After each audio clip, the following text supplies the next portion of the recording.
കേരളത്തിൽ ഒരു കാലത്ത് മുഴങ്ങിക്കേട്ട ഒരു മുദ്രാവാക്യമുണ്ട്. ഇപ്പോഴും മുദ്രാവാക്യം മുഴങ്ങുന്നുണ്ട്. ഇപ്പോഴിതാ ആ മുദ്രാവാക്യം വീണ്ടും മുഴങ്ങിക്കൊണ്ടിരിക്കുന്നു. UDF-നെതിരെയാണ്, കോൺഗ്രസിനെതിരെയാണ് ഇപ്പോൾ ആ മുദ്രാവാക്യം ഉയരുന്നത്. എന്താണ് ആ മുദ്രാവാക്യം? ആരാ നിങ്ങളുടെ നേതാവ്? എന്താ നിങ്ങളുടെ പരിപാടി? ആരാണ് നിങ്ങളുടെ നേതാവ്? എന്താണ് നിങ്ങളുടെ പരിപാടി? പരിപാടി എന്താണ് എന്ന കാര്യത്തിൽ സംശയമില്ല. അത് തയ്യാറാക്കുമെന്ന് പ്രതിപക്ഷ നേതാവ് VD സതീശൻ പറഞ്ഞിട്ടുണ്ട്. അതിനുള്ള ചർച്ചകളൊക്കെ നടന്നുകൊണ്ടിരിക്കുകയാണ് എന്നാണ് അദ്ദേഹം പറഞ്ഞത്. അതിനെയാണ് മാനിഫെസ്റ്റോ, തിരഞ്ഞെടുപ്പ് പ്രകടന പത്രിക എന്ന് പറയുക. അത് തയ്യാറാക്കാൻ വലിയ പണിയൊന്നുമില്ല. UDF-ന്റെ പ്രകടന പത്രിക തയ്യാറാക്കുക എന്ന് വെച്ചാൽ 1-2 ദിവസം ഇരുന്ന് എഴുതി തയ്യാറാക്കുക എന്നതാണ് അതിനർത്ഥം. നേരത്തെ പ്രകടന പത്രിക തയ്യാറാക്കാൻ പ്രത്യേക സമിതിയൊക്കെ നിശ്ചയിച്ചിരുന്നു കോൺഗ്രസ്. ശശി തരൂരായിരുന്നു അധ്യക്ഷൻ. വിശദമായ പ്രകടന പത്രിക തന്നെ തയ്യാറാക്കിയിരുന്നു. പക്ഷേ തോറ്റുപോയി. അതുകൊണ്ട് പ്രകടന പത്രിക നോക്കേണ്ട ആവശ്യമുണ്ടായിരുന്നില്ല. പുതിയ കാലത്തിന് അനുസരിച്ചുള്ള പുതിയ പ്രകടന പത്രിക തയ്യാറാക്കുമെന്ന് അറിയിച്ചിട്ടുണ്ട് പ്രതിപക്ഷ നേതാവ്. അതുകൊണ്ട് പരിപാടി ഉണ്ടാകും എന്ന കാര്യത്തിൽ സംശയമേയില്ല. അത് എളുപ്പം തയ്യാറാക്കാൻ കഴിയുന്നതാണ് UDF-നെ സംബന്ധിച്ച്. എന്നാൽ ആരാ നിങ്ങളുടെ നേതാവ് എന്ന ചോദ്യത്തിന് കോൺഗ്രസിന് ഉത്തരമുണ്ടോ? ഉത്തരമില്ല. വലിയ പ്രതിസന്ധിയാണ് കോൺഗ്രസ് അഭിമുഖീകരിക്കുന്നത്. കേരളത്തിലെ കോൺഗ്രസിൽ ഐക്യമില്ല. എല്ലാവർക്കും അറിയുന്ന കാര്യമാണ്. എല്ലാ നേതാക്കളും സമ്മതിക്കുന്ന കാര്യമാണ്. പ്രതിപക്ഷ നേതാവ് VD സതീശൻ കോൺഗ്രസിന്റെ യോഗങ്ങളിലേ പങ്കെടുക്കുന്നില്ല. അദ്ദേഹം KPCC ഓഫീസിലേക്ക് പോകുന്നില്ല എന്നാണ് കേൾക്കുന്നത്. എന്ന് വെച്ചാൽ പൂർണ്ണമായും അദ്ദേഹം കോൺഗ്രസിൽ നിന്ന് മാറി നടക്കുകയാണ്. അദ്ദേഹത്തിന്റെ വഴിയിലൂടെ സഞ്ചരിക്കുകയാണ്. കോൺഗ്രസിനകത്ത് ഐക്യമില്ല എന്ന് പറയുന്നത് കോൺഗ്രസ് നേതാക്കൾ തന്നെയാണ്. അതുകൊണ്ടാണ് ഐക്യമുണ്ടാക്കുന്നതിന് വേണ്ടി ദില്ലിയിൽ യോഗം വിളിച്ചത്. ആരൊക്കെയാണ് പങ്കെടുത്തത്? AICC പ്രസിഡന്റ് മല്ലികാർജുന ഖാർഗെ, ലോക്സഭയിലെ പ്രതിപക്ഷ നേതാവ് രാഹുൽ ഗാന്ധി തുടങ്ങിയവർ പങ്കെടുത്തുകൊണ്ടാണ് യോഗം നടന്നത്. കേരളത്തിലെ മുതിർന്ന കോൺഗ്രസ് നേതാക്കളെ ഒറ്റയ്ക്ക് കണ്ടു. കേന്ദ്ര നേതൃത്വം സംസാരിച്ചു. എന്താണ് കേരളത്തിലെ പ്രശ്നം? അതിനുശേഷം കൂട്ടമായിരുന്നു സംസാരിച്ചു. അങ്ങനെയാണ് ഹൈക്കമാൻഡ് ഒരു തീരുമാനത്തിൽ എത്തിയത്. നേതാവ് വേണ്ട, പുതിയ കോർ കമ്മിറ്റി രൂപീകരിക്കാനാണ് തീരുമാനം. 17ഓളം പേരുണ്ട്. 17ഓളം പേരിൽ ആർക്കും മുഖ്യമന്ത്രിയാകാം എന്ന അവസ്ഥയാണ് ഉള്ളത്. നിയമസഭയിലേക്ക് മത്സരിച്ചാലും ഇല്ലെങ്കിലും. നേരത്തെ അങ്ങനെയായിരുന്നില്ല. കോൺഗ്രസിന് ഒരു നേതാവ് ഉണ്ടാകും. K കരുണാകരൻ ഉണ്ടായിരുന്നു. അത് കഴിഞ്ഞ് AK ആന്റണി ഉണ്ടായിരുന്നു. അത് കഴിഞ്ഞ് ഉമ്മൻചാണ്ടി ഉണ്ടായിരുന്നു.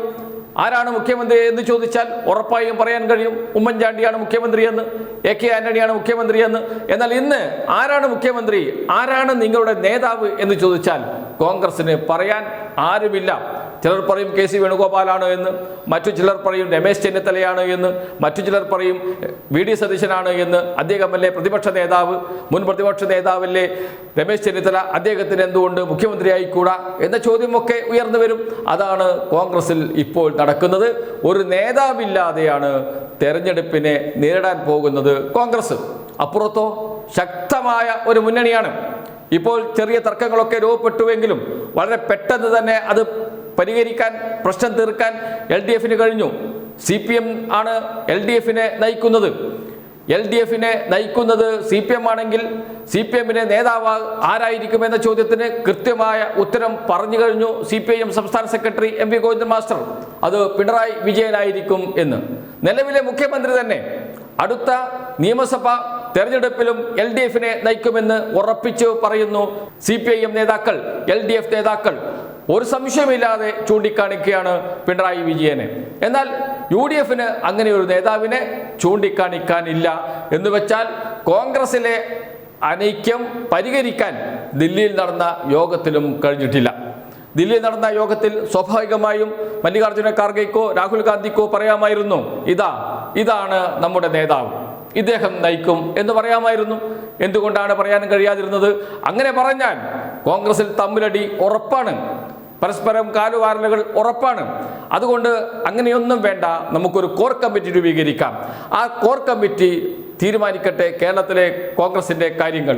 അങ്ങനെ 17 അംഗ കോർ കമ്മിറ്റി രൂപീകരിക്കുന്നു.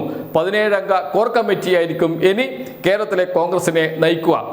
അടുത്ത നിയമസഭാ തെരഞ്ഞെടുപ്പിലും കോൺഗ്രസിനെ നയിക്കുക 17 അംഗ കോർ കമ്മിറ്റി ആയിരിക്കും.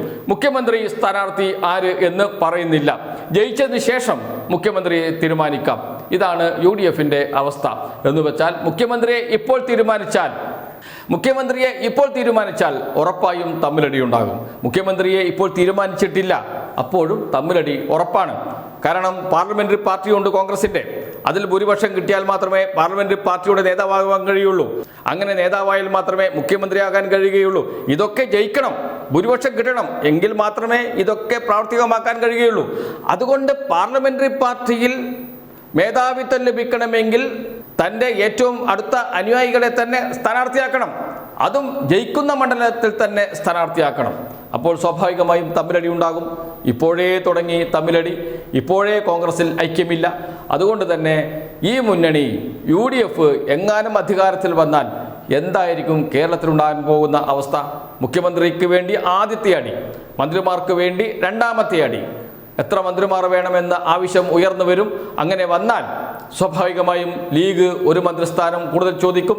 കഴിഞ്ഞ തവണ 5 മന്ത്രിമാരുണ്ടായിരുന്നു, ഇത്തവണയും 5 മന്ത്രിമാർ വേണമെന്ന ആവശ്യം മുന്നോട്ട് വെക്കും. അതോടൊപ്പം ഉപമുഖ്യമന്ത്രി സ്ഥാനം ചോദിക്കും. തമ്മിലടി ഉറപ്പാണ്. അങ്ങനെ തമ്മിലടിക്കുന്ന ഒരു മുന്നണിയായിട്ടായിരിക്കും തെരഞ്ഞെടുപ്പിനെ UDF നേരിടുക. അപ്പുറത്ത് ശക്തമായി നിൽക്കുന്ന LDF ഉണ്ട്. LDFന് എതിരായ ഒരു വലിയ തരംഗം ജനങ്ങൾക്കിടയിലുണ്ട് എന്നൊക്കെയാണ് UDF നേതാക്കൾ പറയുന്നത്. പക്ഷേ ആ തരംഗമൊന്നും എവിടെയും കാണാനില്ല. കോൺഗ്രസിൽ ഐക്യമില്ല എന്ന കാര്യത്തിൽ ആർക്കും തർക്കമില്ല. അത് പരിഹരിക്കാൻ ദില്ലിയിൽ ചേർന്ന യോഗത്തിലും തീരുമാനമായിട്ടില്ല. അവസാനമാണ് കോർ കമ്മിറ്റി എന്ന ആശയത്തിലേക്ക് എത്തിയിരിക്കുന്നത്. കോർ കമ്മിറ്റിയിൽ 17 പേരുണ്ടാകും. ആരായിരിക്കും ഇതിൽ ഈ കോർ കമ്മിറ്റിയിൽ കോൺഗ്രസിനെ ലീഡ് ചെയ്യുക? അത് മറ്റൊരു വലിയ ചോദ്യമായി കോൺഗ്രസിന് മുന്നിൽ നിൽക്കുന്നു. അതുകൊണ്ടാണ് കോൺഗ്രസിൻ്റെ അണികൾ ചോദിക്കുന്നത്, ആരാണ് നിങ്ങളുടെ നേതാവ് എന്ന്. കേരളത്തിലെ ജനങ്ങൾ സ്വാഭാവികമായും നാളെ അത് ഏറ്റെടുക്കും. UDFനോട് ചോദിക്കും, ആരാണ് നിങ്ങളുടെ നേതാവ് എന്ന്.